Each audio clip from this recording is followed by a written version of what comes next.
Состояние дорог Якутска доставляет не только дискомфорт пешеходам, но может спровоцировать и дорожно-транспортное происшествие. К тому же это главная составляющая технического состояния автомобиля. Сколько денег направят на ремонт дорожного покрытия и какие улицы преобразятся в этом году, расскажет Сусанна Рожина.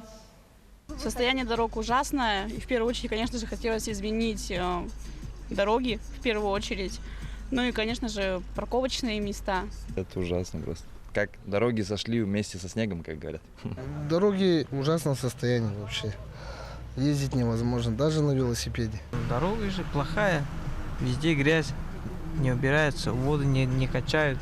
На данный момент проводится только ямочный ремонт дорожного полотна. И, к сожалению, не везде. С потеплением Якутск снова тонет в лужах и грязи.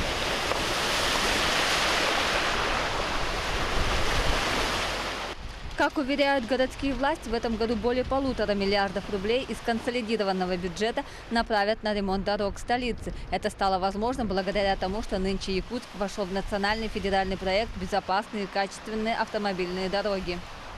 23 объекта протяженностью 25 километров, в том числе 3 мостовых перехода. Таков план ремонта дорожной сети у городской власти на текущий год. Туда вошли 20 лидеров антирейтинга по состоянию городских дорог. Такие улицы, как Жарницкого, Петра Алексеева, Ларионова, Сарона Маллона и другие.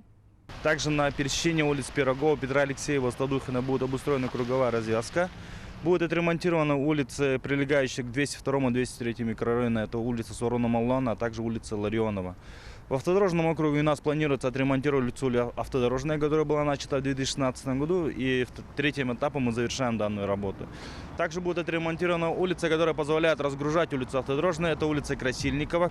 Что касается мостовых переходов, то до конца года запланировано строительство на 3 речках – Шестаковка, Мархинка и в микрорайоне Северный. Также у нас остаются завершающие работы по улице Чайковской, которая также была в прошлом году начата. И мы завершаем в этом году ремонтные работы, которые начали по улице Бестужева-Марлинского в прошлом году. Автолюбители надеются, что качество дорог все-таки будет соответствовать нормативам. Чтобы дороги делали все-таки по норме, чтобы не халтурили, не делали меньше. То есть слой асфальта, чтобы совпадал с нормами. Остается надеяться, что это последний год, когда улицы города находятся в таком разбитом состоянии, и что следующей весной водителям не придется буквально плыть по озерам грязи. Сусанна Рожина, Павел Пахомов, Якутск.